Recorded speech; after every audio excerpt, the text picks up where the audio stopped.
So for what feels like decades, getting a CCNA certification meant you were the go-to person who could manually configure a router with a command line. You knew the syntax, you knew the protocols. Right, you were the network mechanic, you had the tools, you knew how to turn the wrenches. Exactly. But it seems Cisco is about to completely flip that script. They're rolling out a massive update for the CCNA 200 to 301 starting the 3rd of February 2026. And they're moving away from that pure theory and deep diving into some seriously high-tech territory like generative AI, hybrid cloud connectivity, and network automation. It sounds like they're trying to match how modern companies actually operate. Well, that's the aha moment here. Cisco is finally weakening the focus on rote memorization. I mean, it's no longer about whether you can pass a test by just reciting the OSI model. The new exam is asking, can you actually use AI for traffic prediction? Can you manage a network that spans from a local office all the way to an AWS cloud? That's a huge shift. It's fundamental. What's really fascinating is the integration of what they call AI operations.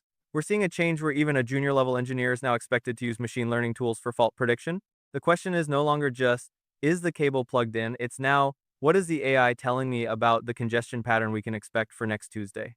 So the bar for an entry-level engineer just got a lot more intelligent. But with all these new topics, how exactly is the exam structured? Where should someone even begin to focus their energy? That's the key question. It's broken down into 6 domains. Okay, let's look at the breakdown. IP connectivity still carries the most weight at 25%, but it's flanked by network foundations and network access, both at 20% each. The rest is split between security, IP services, and this revamped automation and programmability section. It's a very practical spread. Notice that security and automation, when you add them up, now make up a quarter of the entire exam. That tells you that Cisco doesn't want siloed engineers anymore. They want people who understand how a firewall and an automation script are supposed to work together. IP connectivity is still the heart of the exam, but automation and security are now the brain and the shield that make it functional. It sounds like a lot of ground to cover in just 120 minutes, especially with those simulation questions everyone dreads. Let's talk about the actual battle plan for someone trying to pass this on the first try. This is where things get serious. The whole strategy has to shift toward what the guide calls experiment-driven learning. Right?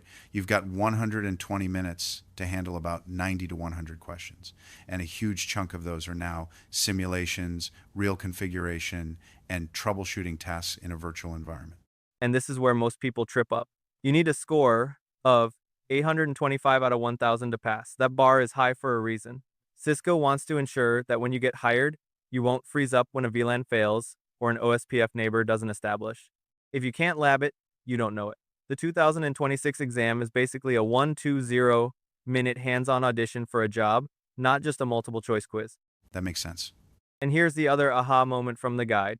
They suggest a troubleshooting mindset: always check interfaces, then routes, then the configuration. This logic perfectly mirrors the new automation domain. If you understand the logical steps to fix something, you can write the script to automate it. And if you understand the script, you can definitely pass the simulation.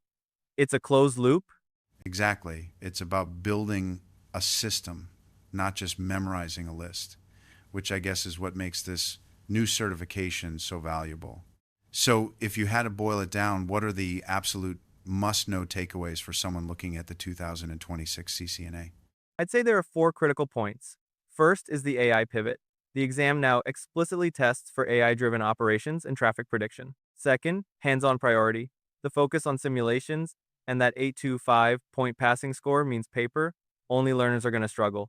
Third, automation is now mandatory.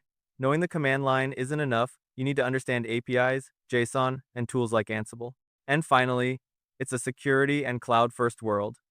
The syllabus prioritizes next-gen firewalls and hybrid cloud connectivity over older, proprietary tech.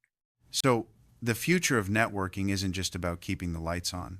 It's about teaching the network to keep its own lights on.